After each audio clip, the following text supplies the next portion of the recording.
हज़रत अमर इब्न शुऐब रदियल्लाहु ताला अन्हु अपने वालिद से नकल फ़रमाते हैं कि नबी अकरम नूर मुजस्सम शफ़ी मुअज़्ज़म सल्लल्लाहु अलैहि वसल्लम ने इरशाद फ़रमाया, क़यामत के दिन जब सब लोगों को जमा किया जाएगा तो एक मुनादी करने वाला ये निदा लगाएगा कि कहाँ हैं फ़जीलत वाले।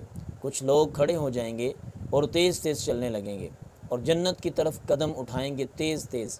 रास्ते में फ़रिश्ते उनको मिलेंगे और वो पूछेंगे कि तुम कौन लोग हो, हम देख रहे हैं कि तुम जन्नत की तरफ तेज़ कदम उठा रहे हो। तो वो कहेंगे कि हम फ़जीलत वाले लोग हैं। वो बोलेंगे फ़जीलत वाले लोग कौन से होते हैं? तो वो आगे से कहेंगे कि हम वो लोग हैं जिन्होंने दुनिया पे जुल्म के बदले सब्र किया है, और हमारे साथ अगर कोई बद अखलाक़ी का मुज़ाहरा करता था तो हम बुर्दबारी करते थे।